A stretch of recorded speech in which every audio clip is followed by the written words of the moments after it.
Shalom, nós vamos fazer um estudo mais apurado do livro de Gênesis, Bereshit, no que concerne a destruição de Sodoma e Gomorra. O que teriam sido os pecados que Sodoma cometeu? Nós vamos estar lendo o livro de Gênesis, no verso 17 a 22, é o anúncio dessa destruição. E disse o Senhor: ocultarei a Abraão o que faço? Visto que Abraão certamente virá a ser uma grande e poderosa nação, e nele serão benditas todas as nações da terra, porque eu tenho conhecido e sei que ele há de ordenar seus filhos e a sua casa depois dele, para que guardem o caminho do Senhor para agir com justiça e juízo, para que o Senhor faça vir sobre Abraão o que acerca dele tem falado. Aí no Gênesis 18, 19 mostra a razão pela qual Abraão foi escolhido como patriarca, porque ele ordenava a sua casa e erguia o altar ao Eterno, e ele tinha uma influência sobre os demais descendentes da família dele. Por isso ele foi escolhido. A necessidade hoje de existirem homens que tenham influência sobre o seu lar para guiá-lo nos caminhos do Eterno é fundamental, para que haja salvação, para que haja conversão, para que haja arrependimento, para que haja temor e obediência. O verso 20 diz: disse mais o Senhor: porquanto o clamor de Sodoma e Gomorra tem se multiplicado, e porquanto o seu pecado se tem agravado muito. Descerei agora e verei, se com efeito tem praticado segundo o seu clamor que é vindo até mim, e se não, sabê-lo-ei. Aqui as Escrituras dizem que o clamor de Sodoma e Gomorra chegou até o Altíssimo. O livro de Jazar nos dá uma indicação que tipo de clamor estava chegando. Está escrito: naqueles dias todas as pessoas de Sodoma e Gomorra e de todas as 5 cidades inteiras estavam extremamente perversas e erravam contra o Eterno e o provocavam com suas abominações. Eles se fortaleciam na velhice abominavelmente. E diz: e desdenhosamente do Eterno. E naqueles dias sua maldade e seus crimes eram enormes diante do Eterno. Eles tinham em suas terras um vale muito extenso e aproximadamente meio dia de caminhada de distância. E ali haviam fontes de água e uma grande quantidade de ervas em torno da água. E as Escrituras narram que todas as pessoas de Sodoma e Gomorra iam para lá 4 vezes no ano, com suas esposas e crianças e todos os seus pertences. E ali eles se divertiam com tamborins e danças. E nos tempos de diversão todos eles se levantavam, agarravam as esposas um dos outros. Alguns agarravam filhas virgens de seus vizinhos, e eles as desfrutavam. E cada homem via sua própria esposa e filha nas mãos de outro homem e não dizia uma só palavra. Assim eles faziam desde manhã até a noite, e depois retornavam para suas casas, cada homem para sua casa, cada mulher para sua tenda. Assim eles sempre faziam, 4 vezes ao ano. Essa descrição é exatamente toda a orgia, todo o bacanal que acontece nos dias atuais. Os carnavais da vida, a prostituição, toda sorte de práticas perniciosas, como eles denominam swing, troca de casais. Isso está acontecendo, como foi em Sodoma. E fala que quando um forasteiro chegava em suas cidades trazendo mercadorias, eles o assaltavam, cada um levava uma porção, e quando o mercador ia reclamar, eles o julgavam e diziam: mas tiramos um pouco apenas. E ali eles o perseguiam, o conduziam para fora da cidade com grande ruído e tumulto. E ele se levantava e partia em tristeza e em amargura de alma. O livro de Jazar também afirma que as cidades de Sodoma e Gomorra possuíam 4 juízes para as 4 cidades. Seus nomes eram Seraque na cidade de Sodoma, Sharcade em Gomorra, Zabnac em Adimã e Menon em Zeboim.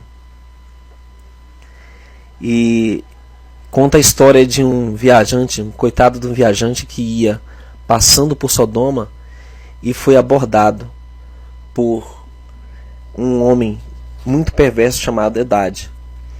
Ele se fez de bonzinho, o recebeu em casa, lhe deu comida e depois não deixou o homem partir, o extorquiu, depois o acusou diante das autoridades de Sodoma e o puniu.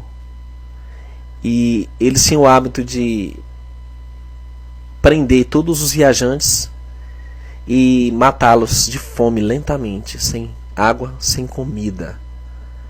Isso era uma diversão para eles. E no livro de Jazar relata que uma das filhas de Ló, chamada Paltite, ela secretamente deu de comer a um desses aprisionados forasteiros que estavam viajando por Sodoma. Eles descobriram e a mataram. Em outra ocasião, uma jovem que ajudou um desses maltratados por Sodoma, eles colocaram mel sobre ela e soltaram abelhas para a torturarem, para a machucarem. O livro conta ainda que Eliezer, o criado de Abraão, certa vez estando em Sodoma, ele tentou ajudar um desses estrangeiros e também foi ferido, e aí foi levado diante dos juízes de Sodoma porque ele tinha que ser punido por ajudar. E aí ele escapa de Sodoma.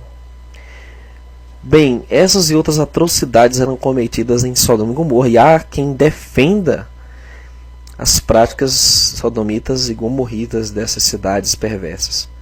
Gomorra tinha um hábito da bestialidade, ou seja, se deitar com animais.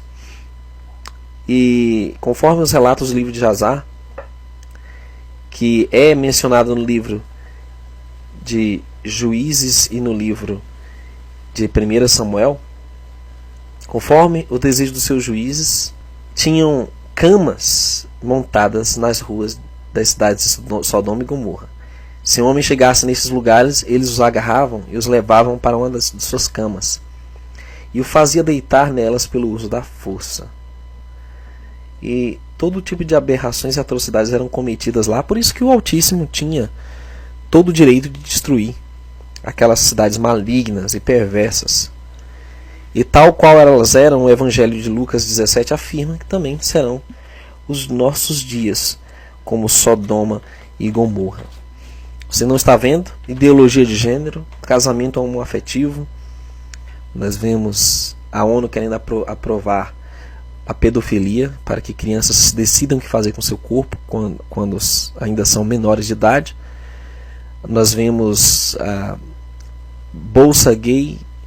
Nós vemos planos de operação para a mudança de gênero na rede de saúde do nosso próprio país.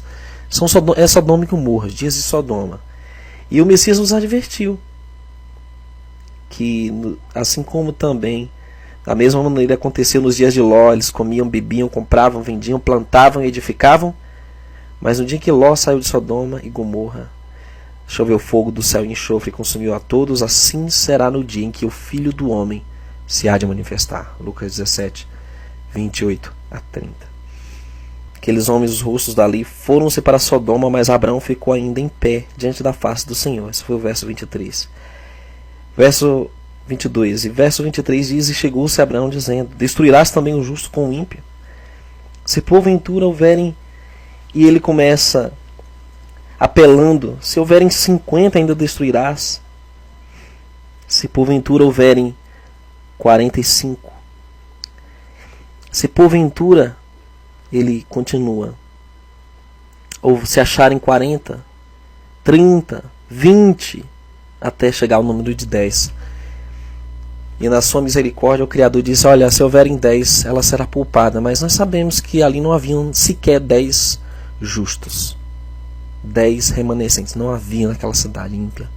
Embora Ló e suas famílias e o grupo que foi com ele fosse numeroso, centenas de pessoas, não restaram nem sequer 10 incontaminados, porque viver nos grandes centros urbanos é isso, é se poluir, é se contaminar. São aglomerações de pecado, fadadas à destruição. Aí vem a descrição do Gênesis 19, corroborando com o que o livro de Jazar diz: eles vieram 2 anjos a Sodoma à tarde, e estava Ló sentado à porta de Sodoma, e vendo-os, Ló levantou-se ao seu encontro, inclinou-se com o rosto à terra. E disse: Eis agora, meus senhores, entrai, peço-vos, em casa de vosso servo, e passai nela a noite. E lavai os vossos pés, e de madrugada vos levantareis e ireis vosso caminho. E eles disseram: Não, antes na rua passaremos a noite. A preocupação de Ló vai além de simplesmente ser hospitaleiro com esses dois viajantes, porque você já sabe que Ló, o costume de Sodoma era muito, tinha uma reputação muito ruim, como eles tratavam os forasteiros. Então Ló queria poupar-lhes sua vida, e por isso que vai além de alguns não sabendo entreter anjos, quando diz em Hebreus, mas entreter no sentido de salvar a pele deles, porque você vê nos relatos seguintes, Gênesis 19, 3, e porfiou com eles muito, e vieram com ele, e entraram em sua casa, fez banquetes, cozinhou bolos, sem levedura, e comeram. Antes que se deitassem, cercaram a casa, os homens daquela cidade, homens de Sodoma, desde o moço até o velho, todo o povo de todos os bairros. E chamaram a Ló e disseram-lhe: Onde estão os homens que a ti vieram esta noite? Traze-os fora a nós, para que os conheçamos. Aqui era uma tentativa de estupro. Eles queriam forçar aqueles anjos. E então saiu Ló a eles à porta, e fechou a porta atrás de si, e disse-lhe: Meus irmãos, rogo-vos que não façais mal. Eis aqui 2 filhas tenho, que ainda não conheceram homens. Fora vos trarei, e fareis delas como bom for aos vossos olhos. Somente nada façais a estes homens, porque por isso vieram à sombra do meu telhado. Eles, porém, disseram: Sai daí. Disseram mais: Como estrangeiro, esse indivíduo veio aqui habitar, e quereria ser juiz em tudo? Agora te faremos mais mal a ti do que a eles. E arremessaram-se sobre o homem, sobre Ló, e aproximaram-se para arrombar. Aqui dá uma indicação de que Ló era juiz em Sodoma, porque ele ficava à porta, como diz o verso 1 de capítulo 19. Só que aquilo não adiantou nada, porque eles agora achavam que Ló queria se colocar como magistrado, como a suprema corte de Sodoma, e ali eles se arremessaram contra Ló. O verso 10 diz que aqueles homens, porém, estenderam suas mãos e fizeram entrar a Ló consigo na casa, e fecharam a porta. E feriram de cegueira os homens que estavam à porta da casa, desde o menor até o maior, de maneira que se cansaram para achar a porta. Então disseram aqueles homens a Ló: Tens alguém a mais aqui? Teu genro e teus filhos, as tuas filhas, e todos quantos tens nesta cidade, tira-os para fora deste lugar. Porque nós vamos destruir este lugar, porque o seu clamor tem aumentado diante da face do Senhor, e o Senhor nos enviou a destruí-lo. Então saiu Ló, e falou aos seus genros, aos que haviam de tomar suas filhas, e disse: Levantai-vos, saí deste lugar, porque o Senhor há de destruir a cidade. Foi tido, porém, como zombador aos olhos de seus genros. O livro de Jazar, ele parece indicar que esses genros eram de outras filhas que Ló possuía, além dessas 2 filhas. Porque aí você vê que a misericórdia do Altíssimo é enorme, ainda dá condições de dar o último chamado, dar um último alerta para que ele saísse daquela cidade pecaminosa. E infelizmente eles não atenderam, porque quando a pessoa convive muito com o mal, isso passa a ser natural. Como hoje, nos dias de hoje, o pecado está se proliferando rapidamente com a tecnologia, os meios de comunicação modernos, e isso faz com que as pessoas se insensibilizem, que o pecado seja banalizado, a violência, a imoralidade, a podridão. Dentre os muitos pecados de Sodoma foi soberba, fartura de pão, abundância de ociosidade teve ela e suas filhas, mas nunca fortaleceu a mão do pobre e do necessitado. Ezequiel 16:49. E condenou a destruição em cidades de Sodoma e Gomorra, reduzindo-as a cinza, pondo-as para exemplo aos que vivessem impiamente, e livrou o justo Ló, enfadado da vida dissoluta, dos homens abomináveis, porque esse justo, habitando entre eles, afligia todos os dias sua alma justa. Por isso via e ouvia sobre suas obras injustas. O Eterno não quer sequer que nós contemplemos, que nós permaneçamos ouvindo o mal, porque isso tem uma influência permanente sobre a alma. E Ló sofria. Ló não se tornou sodomita, embora convivesse entre eles.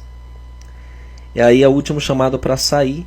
Verso 15: Ao amanhecer, os anjos apertaram com Ló, dizendo: Levanta-te, toma tua mulher, tuas duas filhas que aqui estão, para que não pereças na injustiça desta cidade.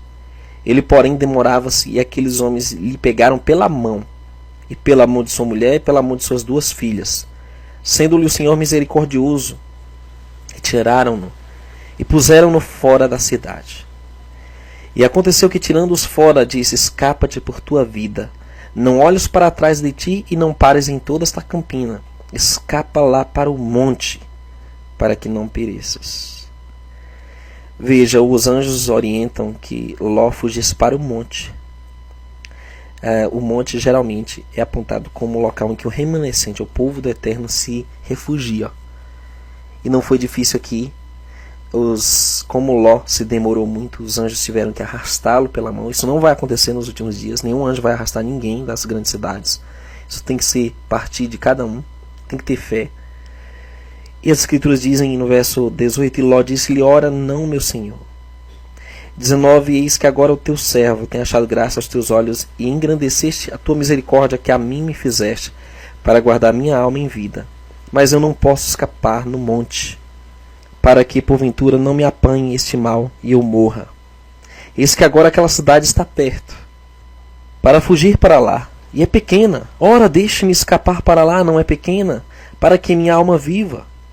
Veja, Ló ainda queria insistir em ir para as cidades menores. Mas isso não é o plano do Eterno. Muitos ainda relutam em ir para o monte. Mas respondeu-lhe, disse-lhe: Eis aqui tenho te aceitado também este negócio, para não destruir aquela cidade que falaste. Apressa-te, escapa-te para ali, porque nada poderei fazer enquanto não tiveres ali chegado. Por isso se chamou o nome da cidade, Zoar. Então Zoar é uma cidade que ainda existe até os dias de hoje. Ela foi poupada por causa de Ló. Saiu o sol sobre a terra quando Ló entrou em Zoar. Então fez o Senhor chover enxofre e fogo do céu sobre Sodoma e Gomorra, e destruiu aquelas cidades e toda aquela campina e todos os moradores daquelas cidades e o que nascia da terra. Os efeitos dessa destruição são comparados a uma explosão atômica. A terra ficou sem vida, o mar ficou morto, por isso chama-se Mar Morto. Até hoje os efeitos são vistos naquele local. A arqueologia demonstra que houve lava, derretimento, houve uma destruição como nos moldes de uma bomba atômica. E as escrituras dizem que Sodoma e Gomorra foram reduzidas a cinza para exemplo aos que vivessem impiamente, conforme nós lemos. E aí vem um detalhe interessante no verso 26, que a mulher de Ló olhou para trás e ficou convertida numa estátua de sal. Muitos dizem no sistema que ela olhou porque estava voltada para o conforto, para o luxo de Sodoma, para as práticas pecaminosas. Mas conforme vamos ver no livro de Jazar, não foi bem isso não. Aqui diz o seguinte, que ele destruiu estas cidades, toda a planície, todos os habitantes das cidades e tudo aquilo que crescia no chão. E Ado, a esposa de Ló, olhou para trás para ver a destruição das cidades, pois ela sentira compaixão por suas filhas que haviam ficado. Você observa, querido, que ela olhou para trás por um bom motivo, mas ainda assim foi desobedecendo a ordem, o mandamento do Eterno, que diz que não devia olhar para trás. Mesmo pessoas que têm bons motivos para ficar nos grandes centros urbanos, às vezes por um filho, por um cônjuge, um parente, vão ser destruídos, infelizmente, porque o mandamento, porque que Abraão levantou-se aquela mesma manhã de madrugada e foi para aquele lugar onde estivera diante da face do Senhor e olhou para Sodoma e Gomorra e para toda a terra da campina e viu, eis que a fumaça da terra subia como a fumaça de uma fornalha. E aconteceu que, destruindo Deus aquelas cidades da campina, lembrou-se o Criador de Abraão e tirou a Ló do meio da destruição, derrubando aquelas cidades em que Ló habitara. E subiu Ló de Zoar e habitou no monte, e suas duas filhas com ele, porque temia habitar em Zoar. E habitou numa caverna, ele e suas duas filhas. O livro de Jazar dá uma pista o porquê que elas cometeram esse incesto com o próprio pai, o doparam. E aqui, esse ato de incesto, segundo o livro de Jazar, quando Ló e suas duas filhas permaneceram na caverna, elas fizeram com que o pai bebesse vinho e se deitaram com ele, porque elas disseram que não havia nenhum homem sobre a terra que eles pudessem gerar sementes, pois elas pensaram que a terra inteira havia sido destruída. Isso não justifica, isso demonstra os resquícios que elas aprenderam em Sodoma e tinham sido contaminadas. As consequências foram permanentes para essa família e trouxe só malefícios. Surgiu duas nações mais impiedosas sobre a terra, Moabitas e Amonitas. Moabitas sacrificavam crianças a Moloque. Por isso até os dias de hoje se fala o nome Moleque para crianças, mas é uma homenagem ao deus Moloque que sacrifica crianças. Hoje Moabe, o país Jordânia, e uma cidade chamada de Alibe lá. E Amonitas são Omã nos dias de hoje. Nações idólatras que se voltaram contra o eterno Criador. Aqui está, querido, lições que nós devemos reter para nós, observar a verdade sobre Sodoma e Gomorra, entender que nós estamos nesses dias e tomar as medidas de preparação para a vinda do reino do Altíssimo, que está muito próximo. O termômetro é Sodoma, já está aí. Precisamos nos preparar, arrependimento, conversão, obediência aos mandamentos do Pai. Que o Eterno nos abençoe e nos guarde.